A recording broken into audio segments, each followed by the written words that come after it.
questão que veio aqui à mente, né? Porque todo ano eu faço uma apresentação, a gente tem uma ajuda de condomínio e uma limpeza e conservação que a gente trabalha também, né? E esse ano eu fiquei até um pouco assustado porque eu faço uma pesquisa de mercado e as planilhas que vieram de funcionários veio todas diferentes, algumas provisões que não estavam ali. Nessas planilhas de custo de funcionário, o que o síndico tem que atentar para ele não ser enganado? Só esclarecer, Thiago, a contratação própria ou, por exemplo, na empresa de terceirização que apresenta terceirizadas? Ok. Bom, a grande questão, a planilha da empresa de prestação de conta, de terceirização de mão de obra, o que ela tenta convencer, isso é muito uma prática de tentativa de convencimento mesmo, ali na etapa da negociação. Normalmente ela tenta justificar para o condomínio dizendo o seguinte, olha, isso aqui é o gasto que você teria caso você contratasse essa pessoa direto. E eu vou te oferecer uma série de cortesias, de repente você fecha comigo, eu vou ter 2 porteiros, eu vou ter lá 5 pessoas que são agentes gerais de prestação de serviços em geral, né? Os assistentes de porteiro, segurança, faxina, etc. e tudo. E esse valor que você vai pagar, a grande vantagem é o seguinte, olha, esse é o custo, tá? Agora, se você me contratar, eu consigo fazer isso de uma forma muito mais barata, eu tenho algumas vantagens tributárias que o condomínio não tem, e eu vou conseguir uma coisa a mais para você. Eu vou te dar essa cortesia, e aí ele coloca uma série de vantagens ali para o síndico. Então, essa planilha que se apresenta, na verdade, é para uma tentativa de tentar sensibilizar o síndico de pensar o seguinte, olha, não pense que é só salário. Além do salário, todos esses gastos aqui estão envolvidos dentro de uma prestação de serviço dessa. O porteiro na minha mão ou na sua mão, ou seja, contratado por mim ou contratado por você, ele vai gerar gastos, para mim e para você. Para mim ele custa menos do que para você, e como eu tenho vários clientes, vários condomínios, eu contrato de repente um jardineiro e eu coloco ele para trabalhar em 10 clientes ao mesmo tempo, porque você só vai ter que contratar um jardineiro, ele vai ser seu funcionário. O jardineiro que eu contrato, ele trabalha de manhã para você, à tarde eu mando para outro condomínio, amanhã de manhã ele está em outro, no outro. Então as empresas elas trabalham sempre nessa linha de tentar aparecer assim, olha, alguma vantagem eu te ofereço em relação a isso e eu te demonstro quais são os custos. O que acontece? Muitas vezes, quem elaborou essa planilha de prestação de contas, né, para tentar justificar esse custo aí e tudo, às vezes majoram um pouco os valores para tentar justificar o porquê daquelas contratações ali. Isso é fato, isso é mercado, não há problema. As empresas elas estão aí para isso, para gerar emprego mesmo e tudo, e elas vão tentar de alguma forma convencer. Coisas que são imprescindíveis, que nós temos que observar em uma situação daquelas. Primeiro, se eu vou contratar uma pessoa, claro, salário vai ser fundamental, provisionamento de férias, de um terço de férias, FGTS mensal, 40% do FGTS, que provavelmente você vai demitir essa pessoa. O aviso prévio, que muitas das vezes é indenizado, nem sempre ele é indenizado, mas na maioria das vezes assim é. Uniformes, auxílio-doença, seguros, plano de saúde, alimentação, vale transporte, esses são gastos imprescindíveis. Uniformes, né, troca de uniformes, então, esses gastos são imprescindíveis. Normalmente elas demonstram isso aí. O que talvez o síndico deva estar atento, e sempre, aí vai mais um conselho aqui, você verificar o seguinte, olha, realmente de fato vale a pena contratar uma terceirizada ou vale a pena eu contratar direto? Uma reflexão, pessoal, que talvez fique importante colocar, é que é difícil você pensar assim, Thiago, se eu fosse te contratar para você trabalhar na minha empresa, e o Cafu, por exemplo, fosse contratar você na empresa dele para ceder você para trabalhar na minha, você concorda comigo o seguinte, primeiro, eu sou síndico, e se eu sou síndico, eu não tenho o objetivo de dar lucro, eu tenho que tentar dar um resultado positivo no meu condomínio, porque senão vai ficando difícil as coisas depois. Mas eu não tenho objetivo de, eu não vou ganhar dinheiro com aquilo ali, eu não vivo do lucro do condomínio. Eu tenho o meu prolabore, o Cafu colocou bem aqui, e aí o restante é isso. O que acontece é que, assim, se você trabalhar diretamente para mim, e eu sou síndico, e eu não tenho intenção de ter lucro, o máximo que eu tenho que ter é dinheiro suficiente para pagar o seu salário, os seus encargos, e o seu 13º, férias, uma possível rescisão de contrato lá na frente. Mas o Cafu, se ele for um empresário e ele contratar você e colocar para trabalhar para mim, ele tem que pagar exatamente as mesmas coisas. E mais, toda empresa tem um custo tributário e uma margem de lucro que ela quer. Como você vai deixar de contratar uma pessoa direto, colocando através de uma terceirizada, isso vai ser mais econômico do que você contratar direto? É uma questão matemática, isso não tem sentido. Agora, é fato o seguinte, nem todos os síndicos têm um perfil mais gestor. Então o síndico ele fala assim, olha, eu sei que quando eu contrato uma terceirizada, eu não vou ter dor de cabeça. Se o cara faltar, ela traz outro para mim e já substitui imediatamente. Se eu não gostar de um dos funcionários, eu falo que eu não quero mais, no outro dia ela já me manda um outro funcionário, até que eu adequo a equipe que eu gosto e tudo, e ali a coisa funciona. Então, assim, existem vantagens em você terceirizar a mão de obra, claro que existem. Entre elas, muito a comodidade, às vezes a segurança do síndico, de que às vezes não tem um perfil mais de relacionamento, ou talvez assim, seja um bom gestor de pessoas, talvez seja importante ele ter uma empresa terceirizada junto com ele. Agora, pensando financeiramente, friamente, matematicamente, eu em vários casos eu já provei para os condomínios que financeiramente não há sentido de se fazer isso, e por 3 formas lógicas, eu não vou entrar em questão matemática aqui, mas toda empresa tem um custo, tem uma tributação e tem uma margem de lucro. Um condomínio não tem. Você tem no máximo, o condomínio ele tem o custo tributário e o custo, mas ele não tem margem de lucro. E é interessante, eu vejo mão de obra, mas eu gosto de dizer o seguinte, que tem que pensar bem e refletir. Claro, o que é melhor, a melhor decisão. Às vezes o que eu percebo é que às vezes o condomínio não consegue manter a previsão para manter esse funcionário. Aí vem aquela bola de neve, ele não consegue, por exemplo, o cara não faz bom serviço, não consegue mandar embora porque não tem o dinheiro de fazer o acerto, né? Mas é bem interessante o insight que você colocou, aí tem que ter essa reflexão. Isso é importante, olha, eu tenho um condomínio que é tradicional, muito antigo aqui em Brasília, dos primeiros daqui de Brasília e tudo ali, em Taguatinga, esse ali em Taguatinga Norte. Eles passaram por uma situação que eles têm assim, uma ânsia imensa de querer mandar um dos funcionários embora. O condomínio está numa situação, porque lá são poucas unidades, né? Aqueles condomínios ali, eles são 2 ou 3 por andar, são acho que 12 andares, então a receita não é tão alta assim e não fizeram vários reajustes. Então hoje eles estão na seguinte situação, tem um porteiro que trabalha há 27 anos no condomínio, 27 anos, não foi provisionado a rescisão de contrato dele. O condomínio está numa situação assim, equilibrada, paga suas contas, sobrevive, ok, sem problemas, sem grandes problemas, mas o condomínio não tem o dinheiro hoje para mandar esse cara embora. Então, ou seja, essa é uma das vantagens que uma empresa terceirizada, você fala, olha, decidi, não quero mais, eu simplesmente falo, olha, não quero esse cara aqui mais, amanhã vem outro. Isso está sendo resolvido. Então, são situações assim, que são justas. Eu falo, a gente tem que ver os dois lados, né? Os dois lados, com certeza. Isso é importante. Daniel, vamos agora ao seguinte, o síndico contratou uma terceirizada, né? Certo. Como é que ele faz para fazer acompanhamento, para não dar furo no final? Porque eu percebi que tem muitas empresas hoje, eu já entrei com 2 ou 3 contratos esse ano, que as empresas não pagaram os funcionários, né? E com aquela bola de neve tinha entrado no contrato para manter a ordem, né? Como é que o síndico ele pode criar situações para precaver a quebra da empresa, para ele não ficar no prejuízo? Sim, boa pergunta. Em relação a isso, a primeira coisa que é importante em relação às terceirizadas é que a gente entenda uma coisa dita segregação de função. Então, assim, o que é o ideal, tá? O ideal. A empresa que faz terceirização de mão de obra não é interessante para o condomínio, para o síndico, que seja a mesma empresa que faça a contabilidade do condomínio. Isso é imprescindível. E o jurídico seja uma outra empresa ou uma outra pessoa. Você nunca deve concentrar todas as coisas dentro de uma mesma empresa. Porque, assim, Thiago, quem fiscaliza quem, né?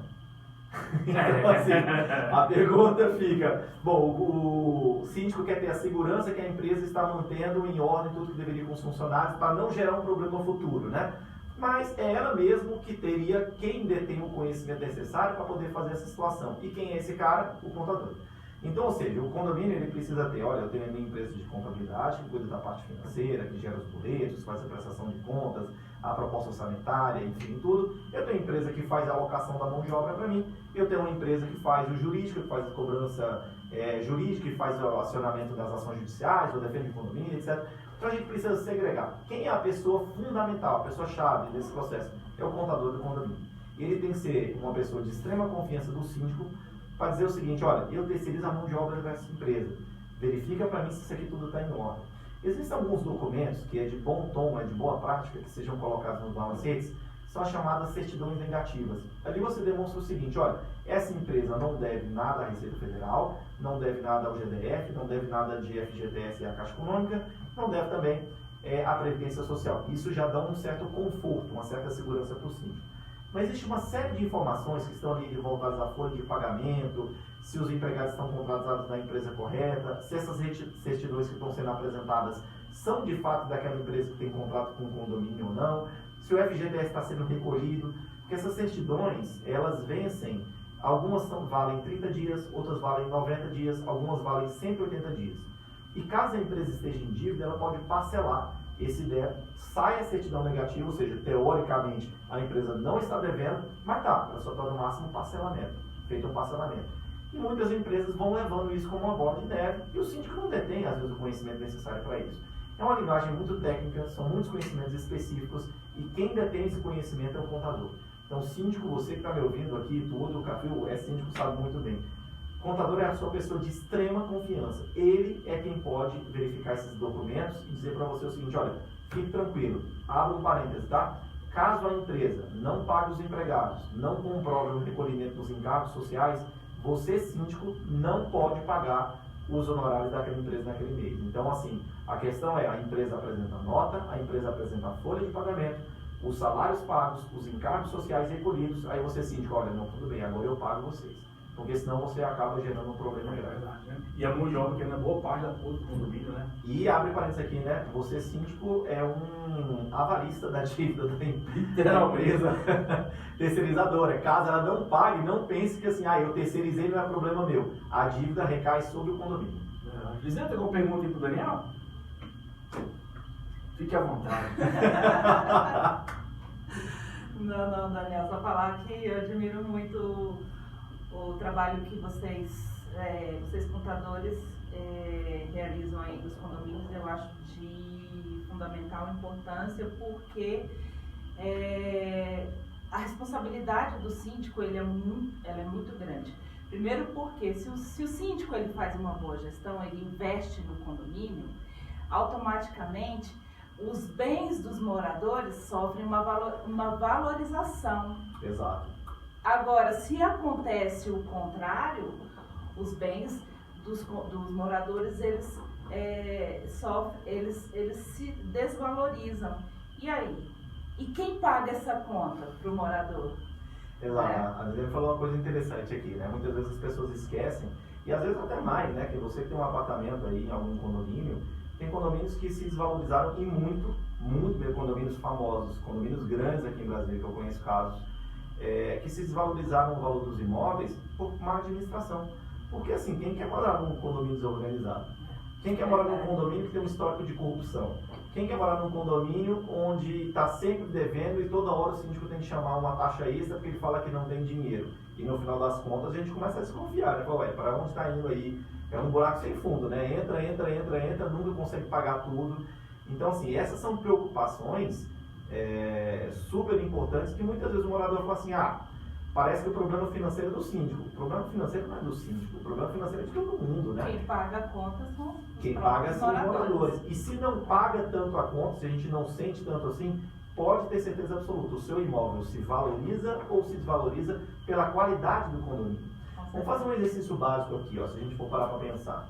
Um condomínio que ele dê resultados positivos, né, seria o equivalente a uma empresa lucrativa, esse dinheiro que sobra, o síndico reverte em prol do próprio condomínio.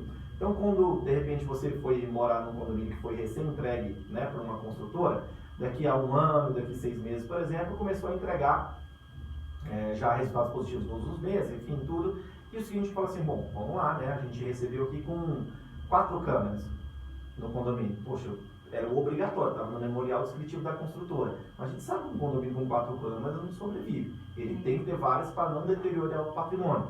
Então, onde esse dinheiro que sobra, o síndico fala assim, olha, vou investir em segurança, vou investir em melhor qualificação para os funcionários, vou automatizar uma série de coisas. Meu condomínio, só vou contar uma coisa para vocês, parece que é exagero, não é exagero, tá? Onde eu moro, em Águas Claras, o meu condomínio tem mais câmeras do que no aeroporto de Brasília, pra você ter ideia. Não, isso é um dos apartamentos dele, tem um lá no... Não, isso não. Mas tem mais câmeras no condomínio do que no aeroporto de Brasília, de verdade. É um dos projetos de segurança mais bem construídos de todos de Brasília. Isso porque nós licitamos e convidamos todas as empresas de Brasília, ficaram as 6 ou 7 grandes, e aí foi afunilando até que teve que ganhou mesmo, que ofereceu a melhor qualidade dentro do melhor preço possível. O que acontece? Um condomínio que tem uma segurança nesse nível, quem é que não quer morar num condomínio que é seguro? Claro. Quem é que não quer morar num condomínio que, se tem câmera, você começa a evitar que o morador vai lá e, por incrível que pareça, tá? O condomínio muitas vezes é quem vai lá e destrói o próprio patrimônio, quem risca a parede, quem quebra vidro e tudo. Então, você tem câmera de segurança, peraí, a coisa já fica um pouco melhor. O meu condomínio, por exemplo, uma coisa que eu gosto muito, lá não tem sauna. Na construção, no memorial descritivo, não previa. É uma área de lazer completa e tudo mais, mas sauna não tem.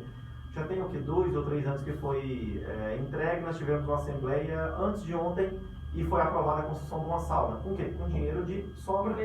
Investimentos. Então, ou seja, é dinheiro reinvestido. Então, nós temos que entender assim, ó, eu morador, eu conselheiro fiscal, eu síndico, que todos nós temos um compromisso com a economia dentro da melhor qualidade possível e que esse dinheiro que sobra seja reinvestido em prol do próprio condomínio. Aí você pensa, poxa, um condomínio que tem muitas câmeras, um condomínio que tem uma sauna, um condomínio que tem um cinema, são 2 aprovações nossas recentes lá e tudo. Valoriza ou não valoriza? Pô, a pessoa entra tem um bar também. A área de segurança. Pois é, o pessoal tá brigando por um bar aí. Aí ficava tem que ter um bem bar, tem que ter um barninho pra servir ali, tem que fazer a coisa. Esse aí era o condomínio, né?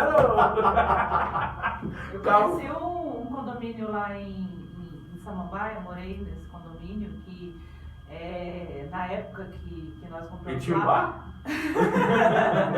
Não, mas não tinha academia e hoje tem uma baita academia ali naquele condomínio com equipamentos de última geração e bota no bolso muitas academias aí que o pessoal paga caro para poder ir malhar. Enfim, dinheiro, né, da boa gestão. Da né? boa gestão. Isso é sinal que é uma boa contabilidade, né? Com certeza, né? Cafu, tem alguma pergunta para o nosso amigo Daniel? Eu tenho sim. Uma pergunta que eu vou falar para ele é o seguinte, porque tem muitos moradores lá, né, Daniel, que eles falam o seguinte, que o síndico, ele tem só a obrigação de pagar as coisas. Eles falam para mim que eu não tenho a obrigação de fazer as coisas lá. Você acha que se isso que eu estou fazendo lá para reduzir gasto, essas coisas, você acha que é errado? Essa minha de reduzir os gastos? Sim. Não, é imprescindível, né? Eu sempre digo uma coisa, o síndico ele tem que procurar sempre tentar reduzir gastos, claro, porque nós estamos falando aqui agora, né? Quanto menos despesa, melhor superávit. Quanto maior o superávit, mais eu posso investir em coisas mais interessantes. A grande questão é, onde eu posso economizar no supérfluo, em coisas desnecessárias, para que eu invista em coisas necessárias?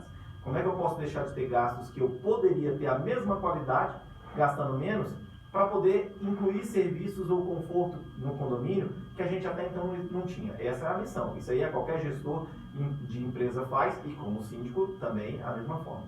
O que talvez seja só uma reflexão importante, Cafu, que eu gostaria assim, de colocar para o pessoal aqui, é que cuidado com os gastos, porque a gente muitas vezes pensa assim, bom, eu vou economizar.